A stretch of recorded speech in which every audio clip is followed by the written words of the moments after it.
Hi, I'm Katrina, and this is Boldly Challenging Ableism.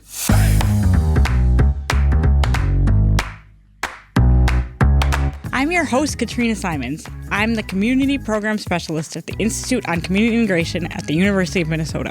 This program explores various topics that impact people with disabilities in our community. Each episode addresses a different aspect of our society within the context of ableism. Ableism is the prejudice that stems from the belief or belief system that assumes someone is less capable or less worthy because of a real or perceived difference in ability or function. On this program, we hope to answer some questions you may have been afraid to ask, or maybe some you didn't even know you had. Thanks for joining us. I hope you enjoy the conversation.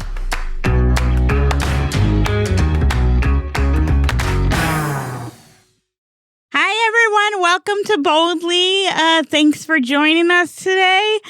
We're going to do our part 2 with Emma.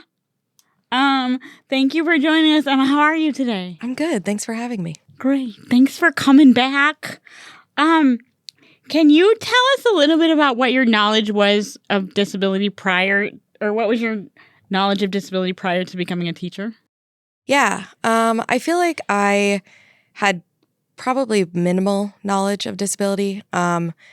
I think I had a little bit of, more obvious physical disabilities. I knew a little bit about those, and I definitely, because both my parents were teachers, I would hear about students, maybe like students on the autism spectrum. But beyond that, not a ton before I went to college. Okay. And the conversations that they would have, did they make you feel like teaching students with special needs would be supported in your job? Yeah, I think so. They're both elementary teachers, so they have like a lot of support. Okay, that's good. So I would hear a lot about that, yeah. Yeah. So the way, I don't know if other people feel this way, but I kind of feel like nowadays, because I work mostly with adults, and to be clear, my job is not a teacher, and I'm not with people all the time. But I feel like I've seen a trend where there's a lot of support for inclusion in the early years, and there's not as much in the later years, like junior high and high school. And to be fair, not to say that my experience is representative of all people, but my friend who was a speech therapist in the early years, that is also a trend that she has noticed. Yeah, I would say I've seen that too. I'm sure there's reasons behind that as well that special ed teachers have. Yeah. And I would also imagine like working with younger kids can be a lot more fun than older kids sometimes. There's probably more paras who would want to work with younger kids. Yeah. Well, and I just know from my own experience of being in junior high and high school and in elementary, like not that everybody's the same, but by the time I got to junior high and high school, I was resistant to support because it made me, it emphasized my otherness kind of. And so I would imagine that people with different kinds of disabilities face that as well. I would think I've seen that too. Yeah. Can you tell us a little bit about your teaching certification and how much of it involved training to work with students who need extra support in the classroom? Yeah. So I did 4 years of college, but most of my education classes were within the 3 years. Not my first year. It was just mostly like generals. And so I had lots of classes during that time, and then also like practicum hours that I would do in schools. So I did like a mix of middle school and high school because my licensure is both. So I would go to the schools and mostly observe and then maybe teach like a lesson or two. And then I also did a full semester of student teaching at the end of college. I would say there wasn't a ton of instruction on teaching students with disabilities. Mm-hmm. I can't speak for every education like prep program, but at mine, I don't think there was a ton of specifically about teaching students with disabilities. But I definitely got some experience when I was in schools, seeing how teachers do that. Yeah. I think, okay, so like in some fields, like in, I'm not saying that all fields have to do this, but like in fields like medicine or in fields where you like subspecialize, you can choose to learn more about people with disabilities. Was that ever an option or not really? Not within like the undergrad. You could get your master's in special ed, and that would be more. But mostly the specializing was in terms of like which subject you teach. Okay, and did you have to take like intro to special ed? No, not even that. No. I think it was more just built into the other classes. Yeah, if at all. Okay. What are your responsibilities as a general education teacher in regards to like IEPs and special considerations for like that, or like the paperwork type considerations? Sure. Yeah. So I have to read and understand the IEPs. So I get them all at the beginning of each trimester for all my kids, and I read them and I go through them. I personally put them all into like a spreadsheet so I can organize them better because I have a lot of kids. And then in terms of like paperwork, I don't have to do much of the paperwork. I do go to IEP meetings. Okay. And that's where we look at the paperwork with the special ed teacher. Okay. And then, so this is maybe a little embarrassing, but I'm really old now, so I really don't care. When I was in like 7 through 12, all of the gen ed teachers were invited to my IEP meeting, but I think I can remember like one general ed teacher who came the whole time. Is that still the case with the students that you teach? Or, like I know it's a little bit different because you teach 9th grade, which is obviously very different than like senior year. And so maybe that's not a requirement. But my thing was like none of the general education teachers came until there was a problem. And so nobody actually knew how I was doing in those gen ed classes, which was a big deal because most of my classes were gen ed classes. Yeah, we're all invited. I try to go to as many as I can because I know for some teachers it's hard because a lot of times it ends up going out of contract hours. And a lot of other teachers have like kids that they need to get to and they have like, a time. And so I try to go to as many as I can because I don't have those responsibilities. Well, also like I could see it being like you just don't have time even outside of your contract hours, even if you don't have kids. Yeah. To go to all the meetings because it's not like you're only going to IEP meetings. For sure. And they're not, the meetings always start within contract hours, but sometimes they run long and that's okay. I mean, it's good. Like we need to talk about the kids and they're only once a year. Right. So I would say, I don't often go to a meeting where all of the general ed teachers are there. There's usually more than one though. Like, okay, but that's so nice. I love that for the kids. It is good. It's nice. I love it. And it's nice to hear from other teachers too about how they're doing in other classes. Or like, is there a different way that you're supporting them in your class that I could implement in my class? Even though classes are different, so you can't always do it. Yes. Can you talk a little bit about all the different kinds of needs that you're expected to support in your classroom that the learners might have? Yeah. So I would say there's like kind of different categories, obviously, of like different needs that I have in my classroom. So I have some students with like more of like a physical disability. And then there's some with like learning disabilities, or I also have sometimes more like cognitive disabilities. Not always though, sometimes in 9th grade. Yeah. And you don't have like a co-teacher? No. Okay. And you don't have like a teacher's aide? Not often. Okay. In my 3 years, I've had 2 times, like 2 class periods where I've had a para assisting a student. Okay. So it's usually like you and 30 kids? Yeah. Okay. Is 30 an accurate class size? I would say that's an accurate average for me. Okay. Yeah. It can range though from like 25 to 35. Okay. And then can you talk a little bit about like what specific need might somebody with a learning disability have that you are expected to provide? Yeah. By yourself? So for like the learning disabilities, a lot of times the accommodations are things like getting extra time on assignments or tests,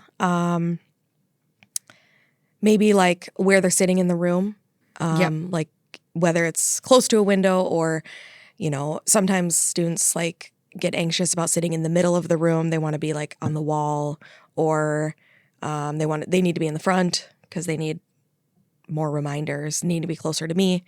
And then I also have things like students will get like completed copies of notes to follow along with during like a lecture. Yeah, I love that. Yeah. For them. Or taking tests outside of the room. Okay, and when they take the test outside of the room, who's watching them take the test? They take it in a special ed room where there's either the special ed teacher or a para there. Okay, so there is somebody there to monitor the student while taking the test? Yeah. But you are expected to have the test in the room by the time they take the test? Yes. And to make sure that they're out of the room when they take it, and to make sure that the teacher knows if there's anything they need to do during the test so the student can be successful. Yes, because some students need it read to them out loud and stuff like that. So that would be a lot on you. And then how many kids on average might you, I'll ask it this way. What is the maximum number of students you have that would need support in the same class period? So like out of those 30 kids, are there one that needs help at a time, 5 that needs help at a time? Well, I would say, like, I don't know if this is exactly what your question was, but like in a class, I usually have somewhere, if it's a class of 30, I have somewhere between like 5 and 10 who have IEPs and 504s. Oh my God, that's so many in kids. that class. Yeah. Sorry. I mean, and that can be a range of like need levels. Okay. Yeah. Okay, so what are the needs of students with physical disabilities that you might have to support? A lot of times that has to do with like where they're sitting. Okay. Or kind of that kind of thing. So like I have different heights of tables. So I have some tables that are like, you're fully sitting, or I have some with stools that are taller and then where you could even stand at them. So I do have some kids who, maybe not with physical disabilities, but some kids who like to stand. Because it like a helps them. sensory need. Yeah. Maybe. So then I put them at the taller tables. But sometimes, kids with a physical disability, it would be like where they're sitting, or maybe they need to have like no one on their right side or no one on their left side. Depending so on they can get out. Yeah. Okay. Yeah, that's usually what it is. Okay, and then do you generally have assigned seating in your class? I do. I always have assigned seating. Okay, so you need to know before you make the seating chart who needs what. Mm-hmm. Okay, and that would be confusing. Yeah. Because you'd actually have to know that right before you met the kid. Yeah. Right? Because you've read their IEP, but you haven't met them in person. Yes. Which would also, that's a lot to add. Yeah. I usually give the first week of letting them sit where they want. And so I can kind of get to know them. And then I use then I make a seating chart based on IEPs, but also just based on all the other kids, what I know about them. And do you have any kids with multiple needs? So like somebody with a physical disability and a learning disability, or somebody with a physical disability and an intellectual disability? Yeah, I have. Okay, and what are their, what kinds of needs would that person need all at one time? Usually when I've had a student like that, they have a para with them. Okay. So that's really helpful. Because sometimes it is like a physical thing, like maybe they need help writing or they need to dictate. Okay. Because they write slower. Because sometimes, like they know what's going on or they understand it, but they can't get it on the paper. Yeah. And so then a para is really helpful for that. Yeah. Okay. And then do you ever have times when you're expected to read directions out loud to a certain student within the class of 30 people? And you're not allowed to tell the other kids that this student needs help. So how do you handle that? Yeah, I don't know if, I guess maybe there are times where that's specifically written into the IEP. Not necessarily written the teacher must read all instructions, but that might be kind of what the kid needs. Usually how I go about that is I usually have, anytime we're doing a worksheet or an activity where there's a lot of directions, I always have some way of making the students read it out loud. Okay. Either they popcorn or at their table. And so then that kind of requires someone else to read it out loud for them. Okay. If I can't get to them. Okay. Do you ever have, when you're doing popcorn, do you ever have students who one of their accommodations is that they're not supposed to be asked to read out loud? Okay, and then what happens then if you're doing popcorn? Okay, sorry. For the listeners who don't know what popcorn is where you have a kid read a paragraph and then they can popcorn it to the next kid to read the paragraph. So you don't necessarily know that you're the next reader, which can be stressful if you're an emerging reader and can be extra stressful if you're an emerging reader with anxiety or any disability that causes reading to be more difficult.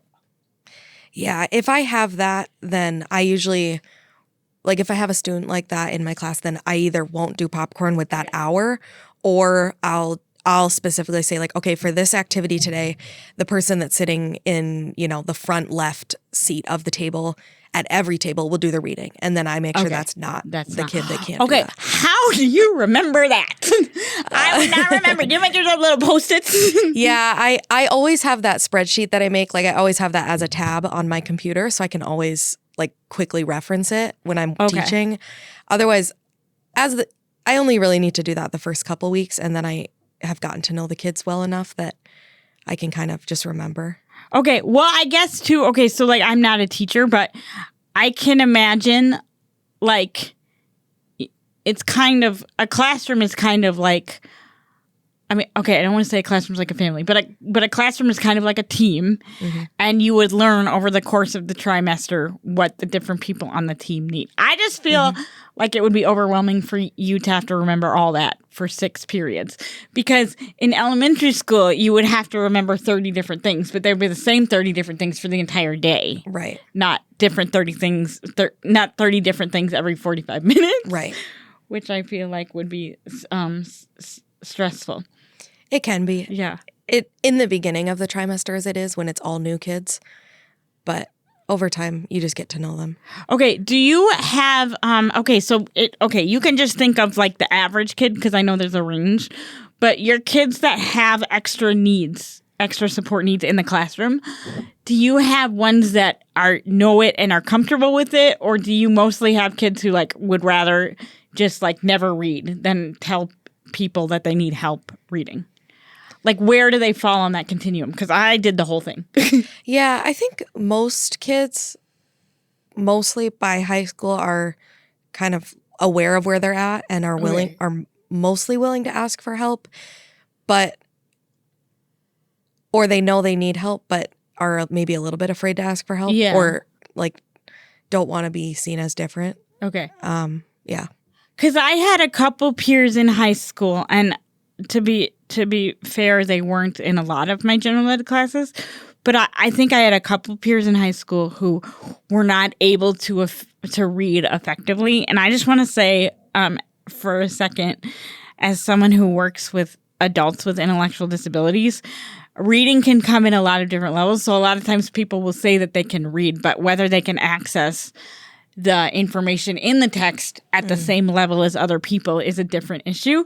And I knew who they were because I was also in special ed, and I don't know, I guess it just came naturally for me to look out for that kind of thing. But I wondered how they felt about the fact that they had obvious support needs that other people didn't need. And I'm just always curious. Yeah, I think in high school too, kids can mask it sometimes. Yeah, even if I know that like they maybe need help with reading.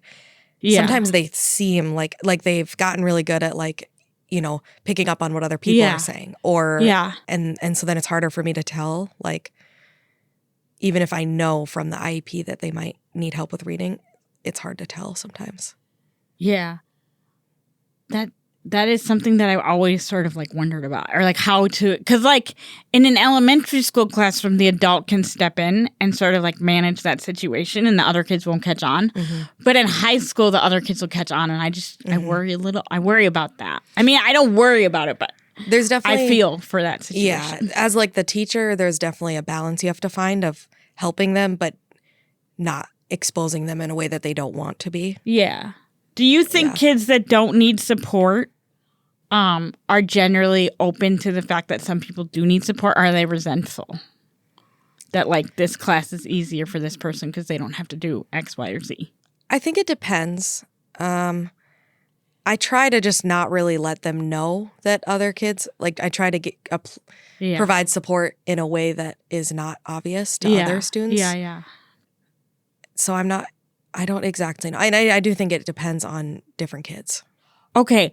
Are you given opportunities to discuss, like, if you have a question or a frustration about supporting learners with additional support needs in the classroom, do you ever have an opportunity to talk to other teachers about that frustration without talking about a specific kid, or is that not even possible? I mean, I suppose, okay, I don't think I asked it the right way, because I suppose, like, I know, like, teachers can have, time where they, like, in the staff lunch where they talk to each other, and they can obviously vent if they want to, but, like, do you feel like you're allowed to talk to other teachers about the frustrations you have around supporting learners with extra needs, if you have, like, questions? Yeah. I mean, Okay. I think so. I think I feel comfortable talking to other teachers. Okay. I mean, I go to the special ed teachers at my school for help. Okay. And that's really good. Okay. Do you find that they are able to provide you with practical solutions? Yes. Okay. Because I have been, I don't want to be rude, but I have been to experts in the disability field who offer solutions, but that solution is not you can't implement it because it's not practical in the setting, but you don't feel like that happens? No, at my school at least, I don't know, I can't speak for other schools, but at my school, all of the special ed case managers also team teach at least 1 hour of the day. Like they team teach an English class or a math class. So I think they have a really good, they're really good at providing practical solutions because they're in the classroom. Like they're in a general ed classroom at some point during the day, so they can they have good ideas for that. Yeah. And then my other question is, there have been a lot of efforts to improve inclusion in the classroom in the last 2 decades. Well, actually for my entire life, but mostly in the last 2 decades. And so some people say that we have done that really well because we've increased the amount of inclusion in general ed classrooms, which was the goal. Mm-hmm. Other people say that we have done that at the expense of general ed teachers and the expense of the students who need the most, because we haven't provided the correct amount of support for the students as we did that. So we took away the special ed class, but we didn't replace the supports that were happening in that classroom. Where do you fall on that? How do you feel about that? I think overall it can be hard to just provide support to the number of kids I have, whether they're special ed or not. Okay. And so I think in some ways that maybe has kind of been at the detriment. But I also think we do a pretty good job of still providing, at least at my school, still providing supports. Like most students in special ed still have access to their case manager daily or have a class with them daily. That's nice. Yeah. So I think that's a good support. Okay. Yeah. Yeah. I'm glad that you feel that we've done that. Do you ever wish that in high school it was more common to have an additional support person in the room? Yes. Yes. Do you just generally feel that way about everything? Yeah, I think every teacher would probably say that, or decrease class sizes. Okay. I guess I never understood. I mean, I get it. High school students are older and may or may not need support, but I guess I never. And I understand staffing shortage, but I guess I never understood why, as students get older, we just decided that 1 to 30 instead of 3 to 15 was an appropriate ratio to graduate to. I mean, I understand how typical people are basically supposed to be adults when they leave high school, but it never computed in my head. Okay, and then the last thing I want to ask is, what do you want people to know or do to support learners with disabilities in your classroom? I think the biggest thing is having parents that are supportive at home and communicating. Parents who respond to my emails or my phone calls is very, very helpful. I love that for all of us. Okay. Well, thank you very much for coming on the podcast today. I think we're out of time, but it has been very enjoyable. And thank you for doing 2 parts. That was spot on. Thanks for having me. Love that. Boldly Challenging Ableism is a co-production of AM 950, the progressive voice of Minnesota, and the Institute on Community Integration at the University of Minnesota. For more information, please visit ici.umn.edu.